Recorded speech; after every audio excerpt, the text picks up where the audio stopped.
This here specifically. You can't watch something while we're podcasting. Well, I'm not watching. It's just baseball. All right, fine. You just look that way, and then it'll be like it's not here. If you get distracted, I'm turning it off. Okay, fine. Okay. So I found a new pet peeve. Okay. And that is shaming parents for looking at their phones while their kids are playing. Or while they're podcasting.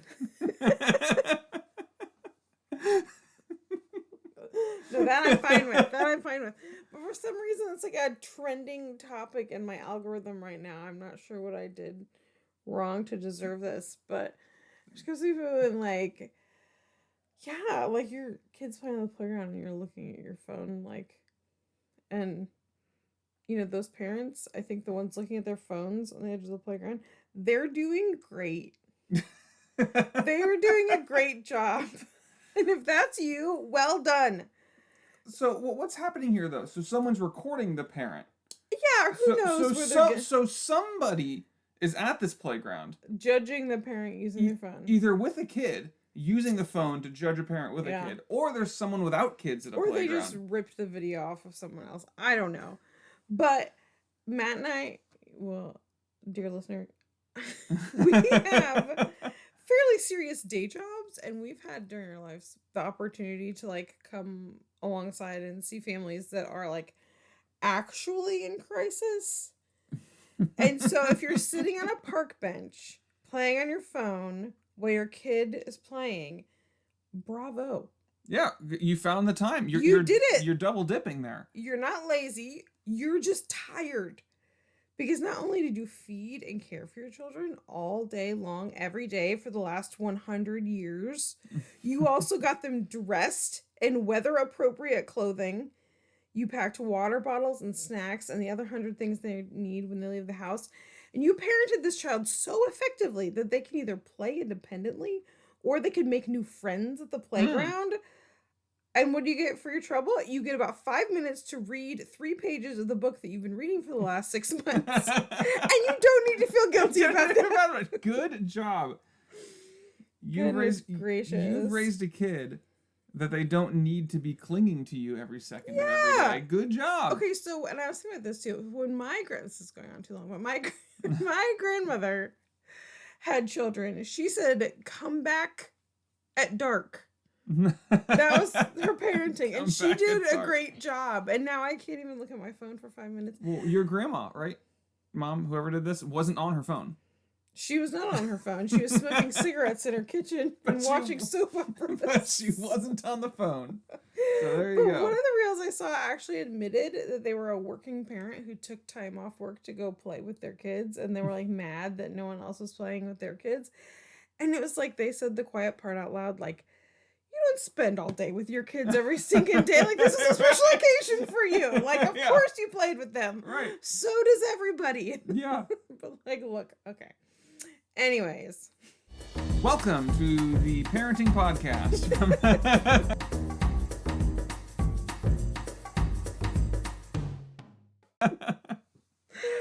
Welcome to We Don't Talk About Disney, a podcast where we discuss everything Disney, from theme parks, trip planning, and media to news and lore.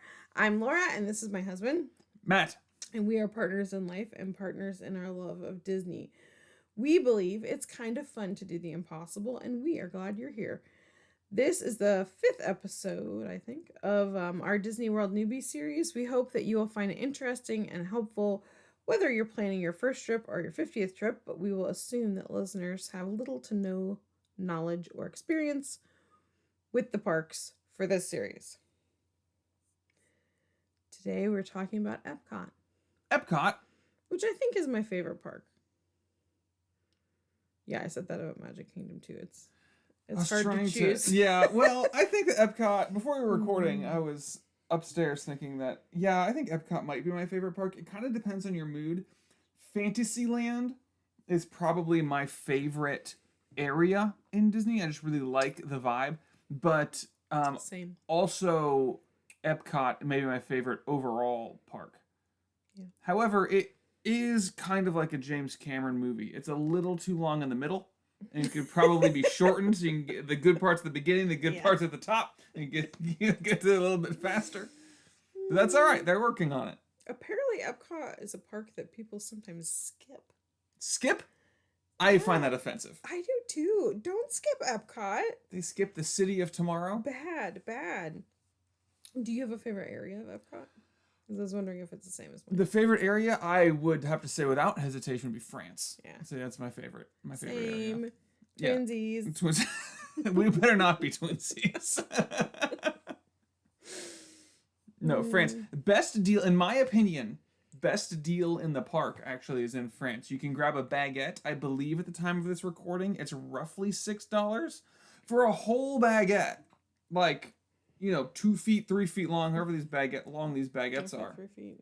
Yeah. I believe it's meters in France. 1 meter. 1 meters. That's But kind of German. German's close. German is close. But you can get a whole baguette, which could feed your whole family, or if you're me, feed yourself, and it's like $6, and it's a deliciously done baguette. I'm a baguette connoisseur. Yeah. And it's among the best baguettes I've ever had, and you get for like $6. You can't get anything for $6 at Disney. So that concludes our France bread talk. That concludes bread talk with Mr. Midwest. So Epcot has a lot more than bread. Does it? Believe it or not. But why? Epcot is one of the 4 theme parks on the Walt Disney World Resort property, obviously. It is originally known as Epcot Center. According to Wikipedia, it is often referred to as a permanent World's Fair, though I, for one, have never heard it referred to as that. But apparently some people do. When it actually makes sense, though, as I was... Epcot originally was centered on these pavilions, and there still are pavilions there, and I guess that was a World's Fair thing. Pavilion at Epcot is just a building. That's what that means. But apparently there is pavilions at the World's Fair too, so maybe that was the original. Maybe we'll do a World's Fair episode. Prototypical City of Tomorrow. I'm still trying to remember what the E stands for. You're really close. Epcot is dedicated to the celebration of human achievement, particularly technological innovation and international culture. None of that seems Epcot stands for... I can't remember the E. Experimental. Prototype. I got it. Community of Tomorrow. I'm counting that. And it actually is really interesting. So Walt Disney had the idea for Epcot, the experimental prototype community of tomorrow, and it was going to be, his design was a real town that people would actually live at Disney World. Under a dome. It was under a dome? It was supposed to be, the whole thing was supposed to be in a dome. That's really creepy. Yeah, well, The Simpsons did it several years later, and it seemed to work out okay. But it's supposed to be, the neighborhoods and everything are in this big climate-controlled dome. Okay. And no one needs cars or anything. Do you think that was because he'd been hanging out in Central Florida? It was like, it's just too dang hot. I think so. If I'm going to live here. Listeners of this podcast, you probably don't know, but Disney was originally supposed to be in St. Louis. And it was originally supposed to be an entire enclosed structure. So imagine like Magic Kingdom. America. Yeah, built up. They didn't give him much land. So it was going to be built up inside. Totally enclosed, and Disney's like, to heck with this, I'm going to Florida. Oh no, it's too hot. To heck with this, I'm building a dome. Oh, to heck with this, I'm gonna die. Yes. Well, and so yeah, so Walt himself, and actually there's a famous bit of footage you've probably seen online. It pops up, but if you haven't or want to see it, it is from 1967. Walt Disney talking about the Florida Project, which is what Disney World was known as before it, like, all the details were made public. And that was actually one of the last times Walt Disney was filmed, and he was talking about Epcot in that, so you can see it's neat. It's on YouTube. So so he was actually, this is the last thing he was, it's another neat thing about Epcot, I think, is that it was really the last thing that Disney was working on, like, up until right when he died. And after he died, they the folks who were in charge of the Walt Disney Company So after he died, the company decided they did not want the responsibility of running a town. Go figure. But a lot of the technology and ideas that were developed, ideas that Walt had, were developed and have been used in the park. So the plans for this City of Tomorrow included having only electric vehicles that traveled above the streets, and so there's a hint of that as the monorail Mm. goes through the park on an elevated track and different things like that. But so that's a little background of the park and why it is cool. The icon of the park is Spaceship Earth, which is a giant silver geodesic sphere. What? A geo what? A geodesic sphere. That's Oh, what that that shape makes is sense. called. Epcot opened on October 1st, 1982. And as it turns out, I'm not crazy. And it was originally divided into two sections called Future World and World Showcase. I think in a previous episode, I was like, Future World. And it's like, wait, that's not actually what it's called. But it was called that until relatively recently. And the weird middle part was added later. It's just like a bridge. Yeah, but it's like big and long and It is. unnecessary. Epcot's a huge park. The land. Yes. And I don't even think it's all developed over there. And they definitely have room around it. Like, but yeah, so it's a big park. So Future World, which is the front of the park where Spaceship Earth sits, originally had 6 pavilions. And some of those pavilions are still there. I think most of them are still there. But today the front of the park is divided into 3 sections. So it's not Future World anymore. Is that right? Maybe it's not right. Yeah. Okay. So it's not Future World anymore. Oh, okay. It's divided into 3 sections: World Celebration, World Discovery, and World Nature. So Epcot has gone through a lot of changes over the years. From its beginning, it had some trouble finding its identity and then keeping that identity relevant as times have changed. What seemed futuristic in 1982 just isn't the same as 2024, which is probably why they are moving away from the future vibe a little bit. But you'll still get some of that space age feeling. Obviously, Spaceship Earth and World Discovery and World Celebration areas. There's some space kind of futuristic things. Well, it's tough. It takes so long to develop an attraction that by the time you develop it, it's not really future-y anymore. Right. So in 2016, Disney announced that Epcot was going to receive a major overhaul to make the park more Disney, timeless, relevant, and family friendly.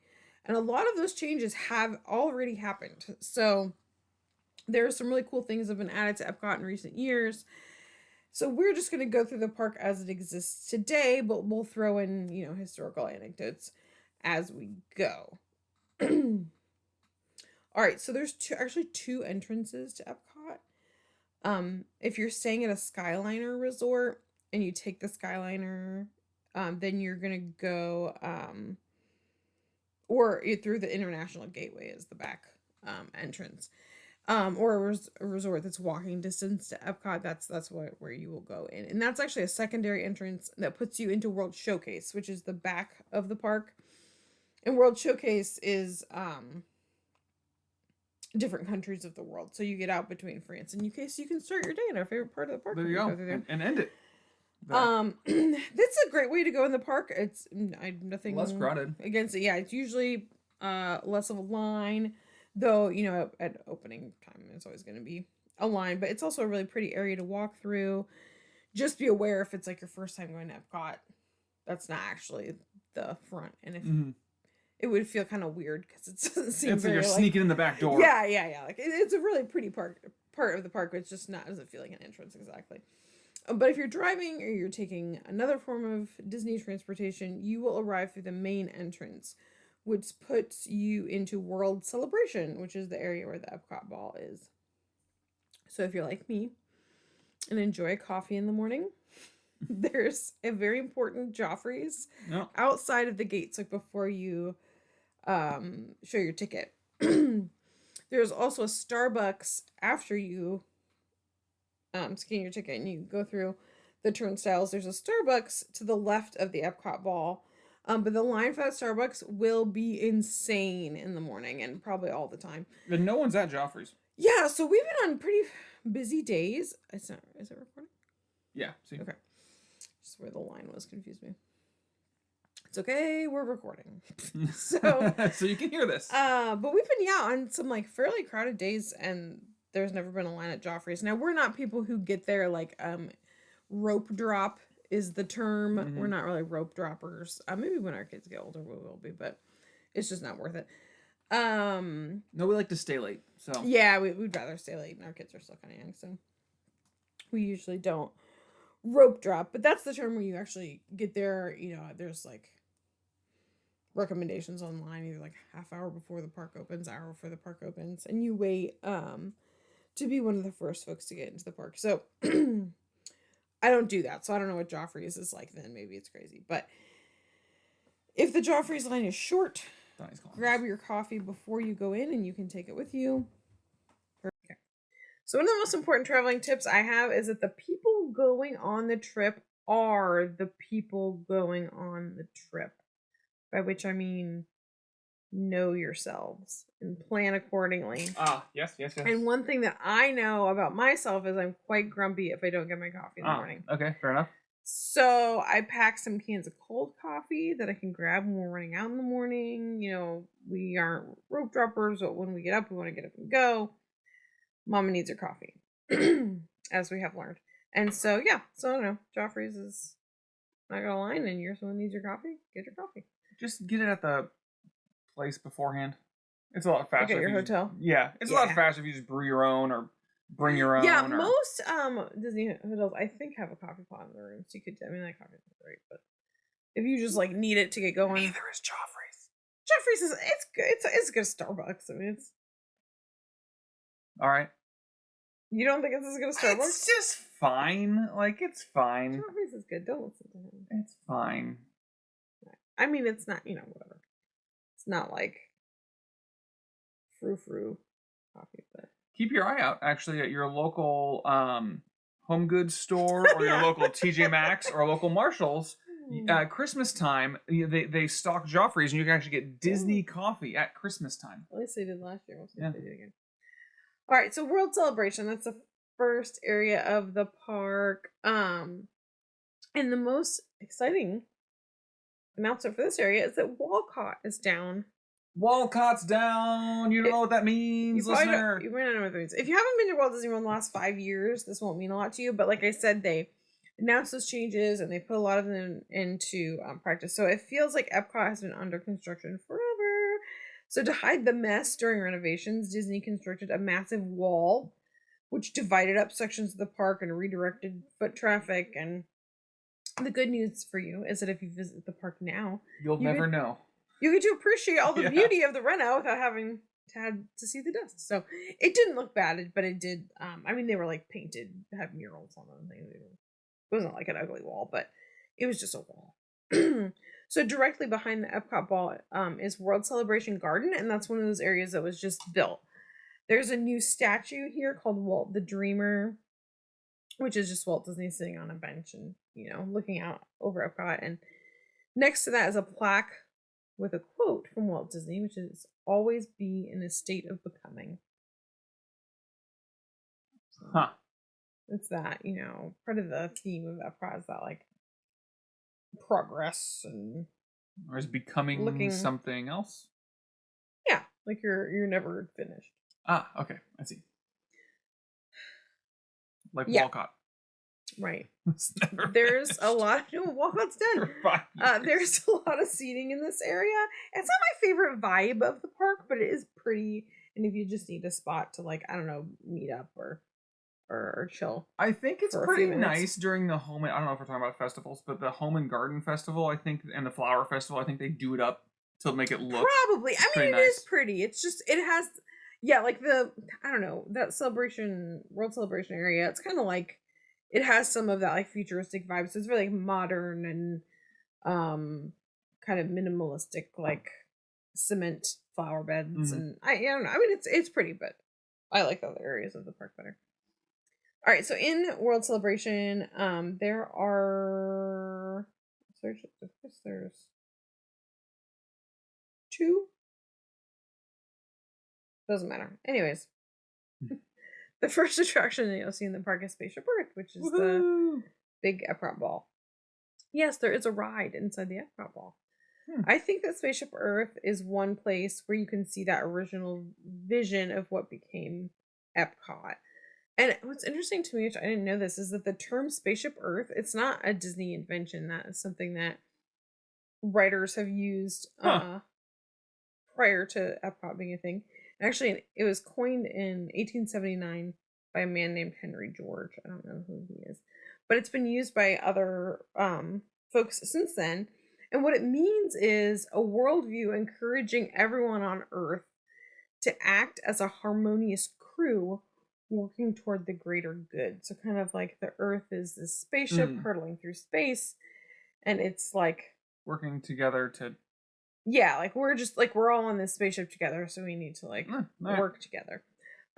This is a quote by George Orwell. This isn't necessarily exactly how Disney means it, but I just thought this was an interesting quote. He said, "The world is a raft sailing through space with potentially plenty of provisions for everybody. The idea that we must all cooperate and see to it that everyone does his fair share of the work and gets his fair share of the provisions seems so blatantly obvious that one would say that no one could possibly fail to accept it unless he had some corrupt motive for clinging to the present system." Fair enough. I know. I was like, dang. Yeah. It's a little ironic that this like one of the biggest corporations in the world is like promoting this like Orwellian like socialist message, whatever that is. But I think it's definitely a reflection of that optimism of the middle of the 20th century, which is the real tale as old as time. That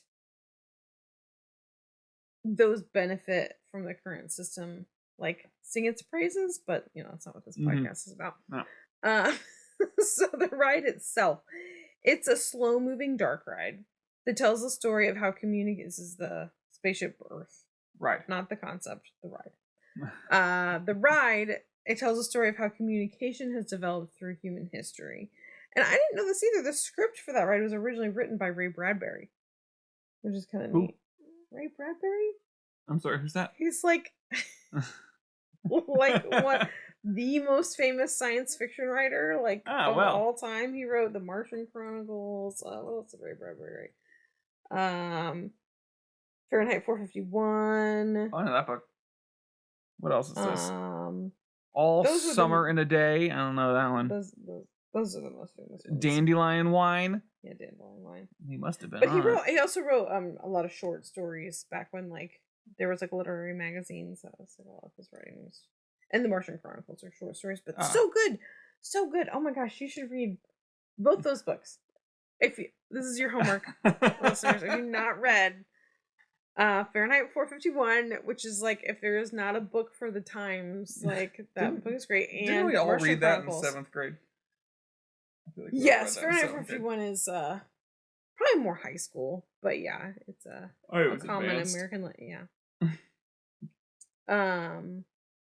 Okay, so anyway, it's Ray Bradbury, the famous science fiction writer. Clearly. But it's the audio of the ride has been updated to reflect more modern technology, so it's not exactly the version that he wrote. And the narrator right now is Judi Dench. Oh. Dame Judi Dench. Sorry, who?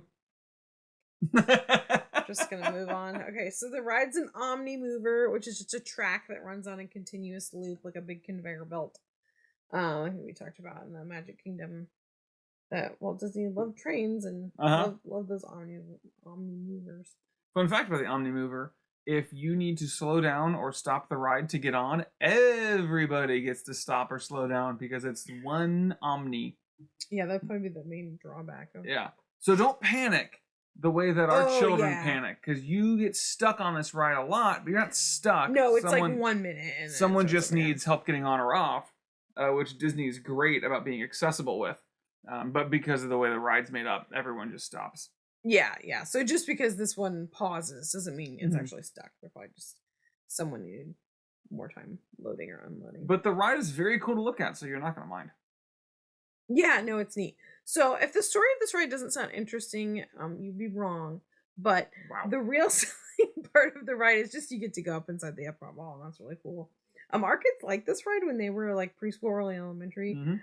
So yeah, I don't think that it's will necessarily be boring to them. And there's an interactive part towards the end. There's like a little screen in your car that is really nothing special, but kids think it's cool, and it's kind of neat that there's like an interactive thing on the ride. So lines for this ride tend to be pretty low, especially later in the day. The queue is not wheelchair accessible. So if you use a DAS, the Disability Access Pass, if you're not able to wait in a traditional line, you won't need a DAS reservation for this ride, probably. If you have a wheelchair but you don't qualify for DAS, having mobility issues alone doesn't qualify you. But some queues just aren't wheelchair accessible. So for this ride, you just go to the cast member at the line entrance and they'll tell you what to do. I think there's some rule of thumb. If it's like the wait is under a certain amount, they just put you on now. It's usually about 30 minutes. Yeah, so this ride usually has low wait. So likely you'll just be able to go in the back. You do have to wait a little bit, especially if there's other wheelchair folks. You might have to wait some. But or they'll give you a return time if it's like spring break or something in the line as well. So accessibility wise, you can take a manual chair right up to the ride vehicle, but you'll have to transfer to the ride. They don't have a wheelchair car in this ride, which is dumb. I think they should. There's really no reason why they. It's probably because it tilts. Like you do kind of go uphill because you're going up into it. You don't want someone. They couldn't just strap the. Anyways, they should have a wheelchair. It's probably because of the. Well, no, that doesn't make sense because there are other Omni rides that have wheelchair cars. There's no excuse. All right, so if you use an ECV or a power chair, there's a spot to park that, and then they have a transfer manual chair you can get into and get pushed right up if you're not able to walk up. It's not a very far walk. No. But if you don't walk or that's too far, then you can use they have a manual chair they provide for you. And they can slow the ride down or stop the ride to let you get on. Yeah, and they'll ask you. Okay, so the other ride, there is one more attraction in this front part, and that is Journey into Imagination with Figment. Figment is a small purple dragon. He is one of the mascots of Epcot. He is. Figment, the character, is generally loved by Disney fans, but the ride is a little controversial. Spicy. Yeah. The original ride. Some controversy here. There is. For theme park controversy, I would say Figment's ride counts. Okay. All right. So the original ride was refurbished in 1998, and the replacement initially removed the Figment character. Right. So, which is really badly received by the public. Yeah. Everyone hated it. So they redid it again, and they just kind of stuck Figment back in. But it's just not a super popular ride. I have never ridden the original. I'll write that down. So we never rode the original, but I watched a video of the original ride on YouTube, and it was very different than the current ride. Yeah. It has kind of like a steampunk vibe, which I feel like was weird for the 80s. That was really a thing. But and you can watch it on YouTube. The video quality is bad because it's a 90s. It was an accidental steampunk.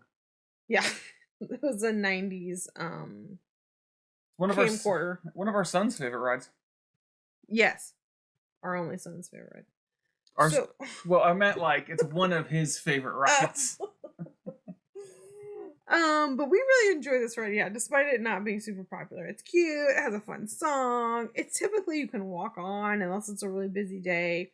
It's a good ride to go on when you're waiting for a return time for something else. Busiest I've ever seen is 15 minutes. Yeah, it does have a wheelchair vehicle. And it's a huge building for this ride. Yeah. And no one's in it. No one's in there. They have like a couple character meet and greets outside. There is some cool interactive stuff where it's kind of like use your imagination and some cool music things. And you can make your own Figment. And there's some cool stuff to do in there. But it really just feels like there could be cooler things to do with the space. Yeah, I agree. Well, and gosh, people say that Epcot's not kid friendly, but like where else? Love Figment. Yeah, where else can you have it's a giant building when you leave the ride? There's a huge room with all not a ton, but some interactive things that kids would like. It's air conditioned. Mm-hmm. So you could just sit on the floor in there and no one would care. It's Yeah. If you need to get out of the rain, it's a good spot to go. But we like that ride, so you should go on it. Why not? You should go on it so the earworm of the song can get stuck in your head. Yeah.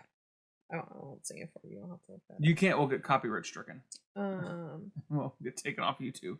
Oh, so speaking of which, I said you might want to ride this when you're waiting for something else. In Epcot, if you're doing Genie Plus or you're gonna buy an individual Lightning Lane, or you're getting a DAS return time, um, I would do just you're not really going to be able to go through the park like in a linear order because there are a few attractions that get really long wait times. Yes. So, the worst one when we were there was Ratatouille. It was about worse than one the last couple of times. Yeah, so Ratatouille has a long wait. So I wouldn't. Spoiler, it ain't worth it. The ride is good. It's not worth a 3-hour wait. No. So if you're not going, again, spoiling next episode, if you're not going to get a Genie Plus, I don't think Ratatouille is worth it. Well, you don't get to choose. Either it's on Genie Plus or it's on individual Lightning Lane, and it changes. So I don't actually know what it is right now. Whatever. If you're not gonna do whatever line skipping option of your choice, I don't think it's worth it. Yeah. But yeah, the most popular rides are Cosmic Rewind, Test Track in the front of the park, Ratatouille, Frozen. Oh, Soarin' is also in the front of the park, and then Ratatouille and Frozen in the back of the park. So basically, when you get there, you're gonna want to look at those rides, get a return time, and then if you have a period where you're waiting, that would be a good time to go do World Celebration and World Nature because all the stuff up there typically doesn't have real long waits. Where does Nemo rank in the most popular rides? Yeah, we'll get to that. So, speaking of World Nature, let's move to that area. There's 2 pavilions, aka buildings in World Nature: the land and the seas. That makes sense. So the what else is there, really? of World Nature at this moment, not like I don't know. The sky, I suppose. Sky, They got that covered though. They do. The highlight of World Nature at this moment is Moana Journey of Water. This is a new walkthrough exhibit that lets guests interact with water. It is interactive, as I said. So kids are gonna enjoy that. But I mean it's really pretty and it's cool. I think that I wouldn't skip it.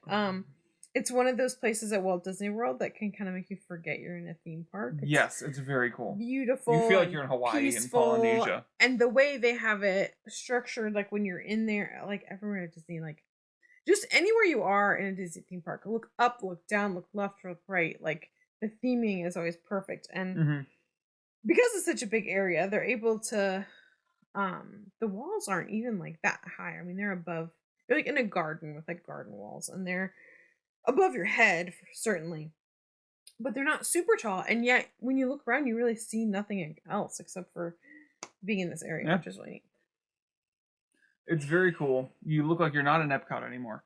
So they do a really good job of cutting off your sight lines, so that it really feels like you're in Moana's world. Yeah, it's a very cool thing. It's one of the few attractions in Disney that's walkthrough.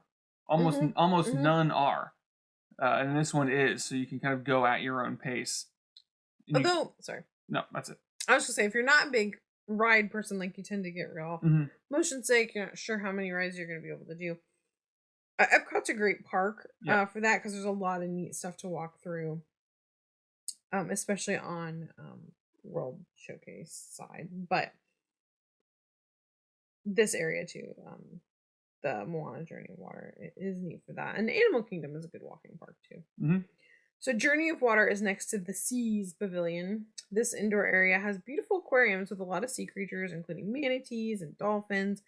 If you have an aquarium local to you, this might not be somewhere you want to spend a lot of time on your vacation, but it is air conditioned. Again, a nice place to get out of the rain or to let your kids run around a little bit if they're in strollers a lot of the time. And there is a ride in this building also called the Seas with Nemo and Friends. It's another slow dark ride on an Omnimover track. It's cute. It's great for Nemo fans. Young kids are going to like it, probably even if they aren't Nemo fans. But it's a bit of an underwhelming ride. Yes, underwater and underwhelming. Underwater. There is actual water. It's not a boat, it's a car, so you're not actually in water. The neat thing about the ride probably is that some of like the last bit, I think it's the last bit that you like the actual aquarium Hmm. is on the other side of the wall. So you kind of drive along the aquarium. But it's a lot of screen It's almost animation all and screens. It's really it feels like We Have Little Mermaid at Home kind of a ride. Like yeah. it's like they took the bones of Little Mermaid and put it here, but then forgot to theme it, and so they had to put Nemo in the last second. Like it's not. It's very disappointing to me as It far as does have yeah, a the Disney song ride. is cute, but it has a like a original song that is neat. The other thing in the Seas Pavilion is Turtle Talk with Crush, which I It's like a great. lot. It's super fun. Yeah. It's similar to Laugh Track, Yeah. Monsters Laugh Track, in the sense that it's you've got an animated turtle, and then there's clearly someone who's behind you know behind the screen or whatever who's voicing the turtle and interact with people, and it's very funny. It's very well done. Yeah. Yeah. So it's like an interactive show and it's fun. So I would recommend doing Hmm. that. And I would not wait for the Nemo ride, but if the Nemo ride has a short wait, or you got kids like Nemo, great. I wouldn't wait for But the Nemo ride. You're not gonna have to. The best use of the Nemo ride is if you have a dining reservation at, or you're on a wait list at Coral Reef. Coral Reef Restaurant. Yeah. It's something to do to kill time until your thing Yeah. comes up, because there's no wait. The queue is very cool. I I'll say know that. the best part of the ride might be the queue. Yeah, waiting is the best part of it. There's no Cute. wait, so that's kind of funny. But it's like a you're kind of like a seashore Mm-hmm. theme, and it's pretty. All right, so the next building over is the Land Pavilion. There's a movie in this building. Did you know that? What? It's called Awesome Planet. It's a movie about the story of planet Earth. Awesome Planet. What's IMDb say about this? Yeah, so I think sometimes we talk. Well, not this because Matt didn't even know that it existed. We sometimes we talk about things that we'll do at Disney when our kids are old enough to let us like do things on our own, and I feel like this movie will be one of those things. It doesn't have a Rotten Tomatoes. Well, it's not like you can't watch it anywhere else. It's like the Canada movie. I'm just wondering here. I'm saying. So we've never seen it, but I'm sure it's fine. There is a very popular ride in the Land Pavilion is Soarin'. It's a flight motion simulator. It's very cool. But it's really different. Even if I get motion sick at motion simulators, and this is not like that. You are in it's like a theater seating kind of in front of like a huge IMAX screen. It's not IMAX like brand, I don't think, but a huge screen, and then the chairs actually raise up vertically, and so like I say that like the rows are like on top of each other. Stadium seating, sort of like Yes, they raise up, but you more like directly over top. yeah, and you can't see above or below you, so you feel like you're the only one on this. Yeah, hang so glider. like you are yeah, so it feels like you're flying.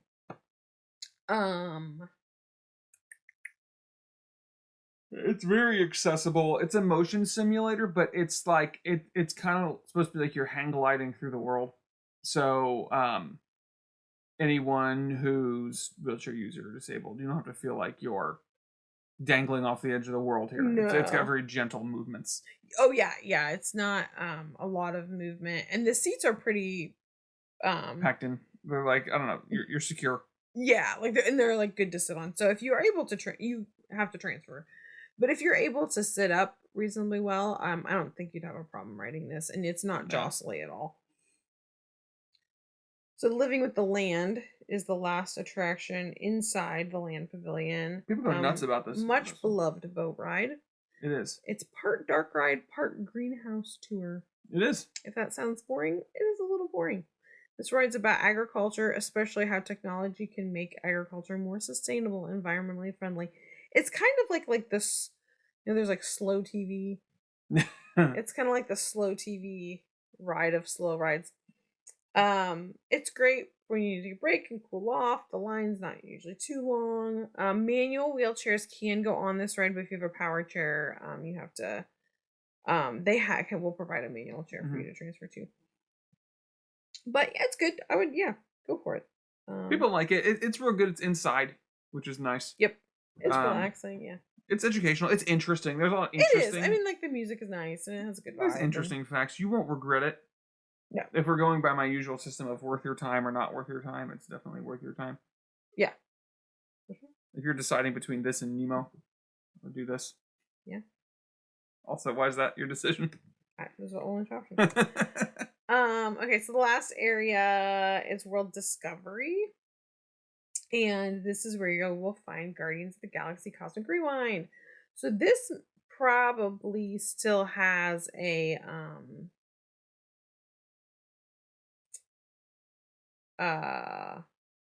it does have a why can't I think of the word for that? Oh, Where you have to get a boarding number. a lightning lane? No. A boarding number. What are you talking about? To get on this ride, you have to have a, even if you don't pay, you still have to get a cut this part out. It's not a lightning lane. That's what you pay for. Return time? What's it?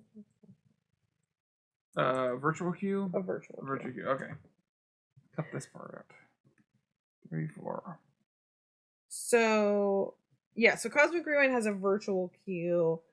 Or you can buy an individual lightning lane. That means if you're staying in a resort at 7 a.m. is when you can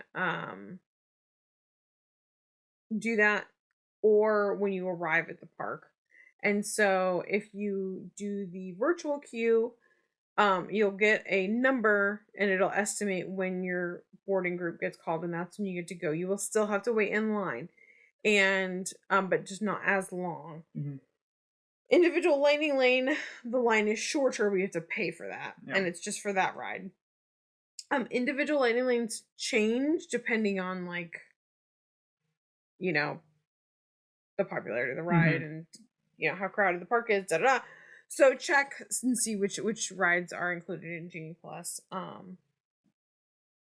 Now it doesn't change that often. So I mean, if you have a trip coming up, check, and it'll probably still be the same, but it can change.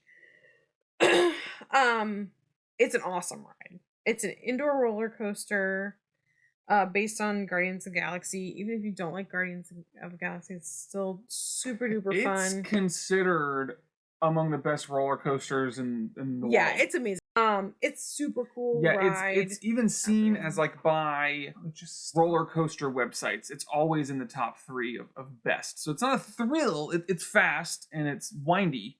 It's not like it's a family coaster still. Yeah, for a Disney coaster, it's probably your top level of thrill. But I mean, compared to other roller coaster parks, it's medium. It's indoor, so if you're a roller coaster person, that always tells me something. Because in my youth, I used to ride a lot of coasters, so I don't much anymore. But I would always know if it's inside, the drops are not that big. You can it is a super cool ride though, and I if you're able to ride it.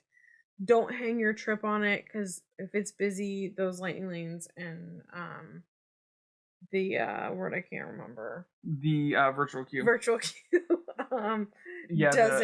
they sell out. So when the first time we went after it opened, you got to ride it, but I didn't. Yeah, and I didn't feel like I was missing. The ride is awesome, but it wasn't my goal of the trip, so I didn't feel like I missed out on a big part of the vacation. It also does occasionally go down, which can also affect, then sometimes you don't get on. So it happens. If you have an individual lightning lane and it goes down, you don't get on, they will honor it. You just talk to someone. They'll probably refund you and give you a return time for something else, or whatever.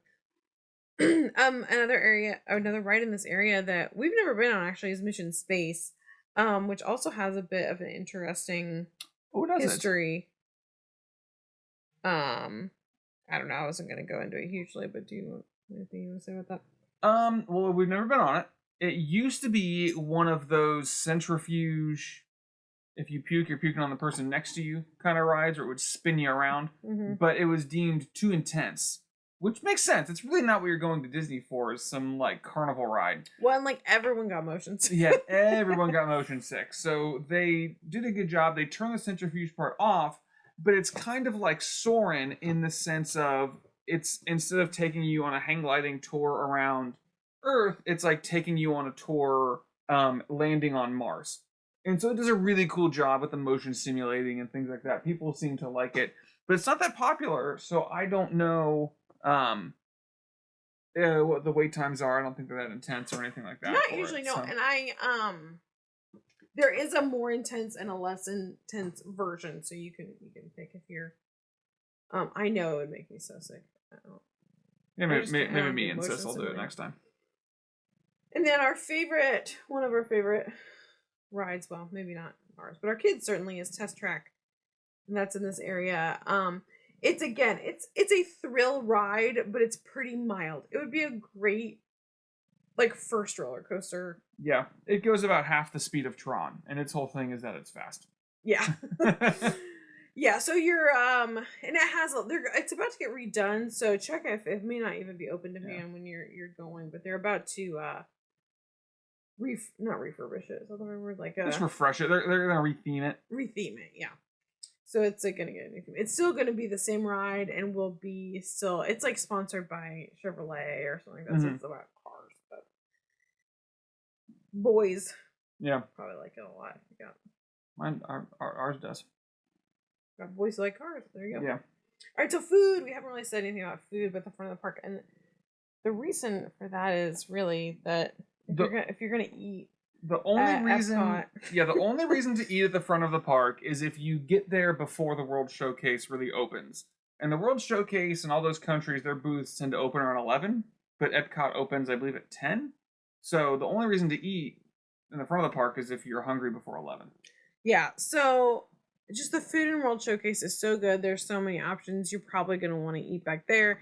It's a great place if you're eating Disney dining, plenty of snacks. Yeah. Oh my gosh, just use them all at Epcot. Best tip I have for Epcot is don't plan a sit down, sit down, is that the official term? Table service. Service. Don't plan a table service meal. There's really no point because they work so hard to make the food so awesome that you're just going to want to use your snacks and eat, because snacks will get you 2 tacos. It'll get you and you're going to want to eat a little bit everywhere. Mm-hmm.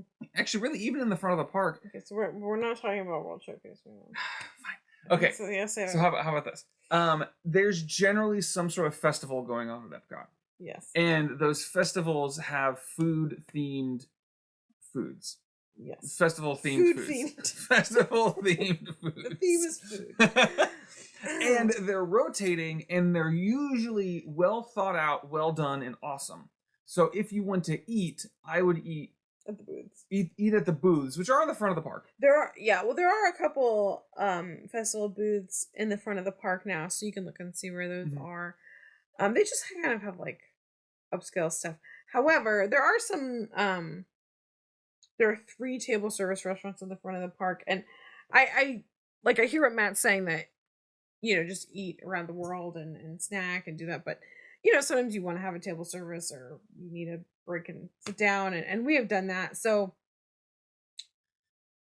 there are some character meals, and there's one in the front of the park at Garden Grill, which is inside the land. It's like a rotating restaurant, and it's neat because you can see into the land pavilion, and then it rotates, and you also can see part of the Living with the Land ride from your table. So that's cool. And it's a character meal, so that means Chip and Dale, Mickey, and Pluto are usually there. Characters can change, but that is what they say to expect. We've never eaten there, and now Sonny is in a phase where he hates all of which I learned is the official term, the fursuit characters. Is that what they are? Yeah. The fursuit characters. This is from a previous cast member. I mean, he's terrified. Tears. To the point of tears of these fursuit characters. Yeah, so he doesn't like them. So we're not going to eat there. Maybe hopefully he grows out of it. I hope so, yeah. He's going to be 25 and crying about Mickey Mouse. That's so fun. Okay, so there's also the Coral Reef restaurant, which we mentioned. We've had it twice, and we actually really like that restaurant. It's very good. The issue is opportunity cost, because then you're not eating somewhere else. Yeah. So, also, there's something new and exciting that has happened in the Disney app. Is that right? If you are cool like me and you look at the Disney app when you're not at Disney World, they call it the My Disney Experience app, but in the App Store it just says Disney World. So, the Disney World app. When you're looking at the map, you can see the wait times, and if you go to dining when you're in the park, and even some when you're not, it will show you what the wait is at a restaurant. 10 minutes for Be Our Guest? Yeah, I know, right? I mean, I guess it's 9 o'clock at night, but still. Yeah. You can never get in there. Now it's a 10-minute wait. Okay, listener, go to Be Our Guest. Like right now. Okay, well, that's not it. Yeah, right now. If you're in Magic Kingdom and somehow hearing this... Listening to a podcast about Epcot. Epcot from, however long ago. All right, now. So, but you can see, because there's a lot of table service restaurants at Epcot, because there are several in World Showcase on top of these three. It's a good park. It's a good park if you are like, it's midday and you're like, gosh, like we don't have a dining reservation, but we'd like to meet up for dinner and have, a spot to sit down. Then it's a good spot to get a last minute spot on the table. So Coral Reef is good. It gets a bad rap for just being kind of basic. It's like seafood, but we find it really tasty. It's good. It's basic, but it's the best that you're gonna get of the basics. Like it's steak, it's seafood, but it's really good steak and seafood. Yeah, it's good. There's also a restaurant we have not got the opportunity to get to. Now, when it first opened, it was very hard to get a reservation. I think it still is pretty hard, but it's called Space 220. It's near Mission Space. It's a really neat experience. You go onto an elevator and it's like you're going up to eat at a space station in orbit. And so that's not accessible, if I remember right. Yeah. It is? Okay. Elevator. I heard that it wasn't. I don't think so. There's also a lounge that sometimes if you don't want to pay for a whole meal at this pricey restaurant, you can go get a drink and appetizer in the lounge. Which sounds awesome. Yeah, and you still get to, see the restaurant, which is neat. Quick service, a couple shout outs. Well, and we brought up, which I didn't even think about, but there are some festival booths. But there is Connections Eatery, which is which is right next to the Starbucks when you're first coming into the park.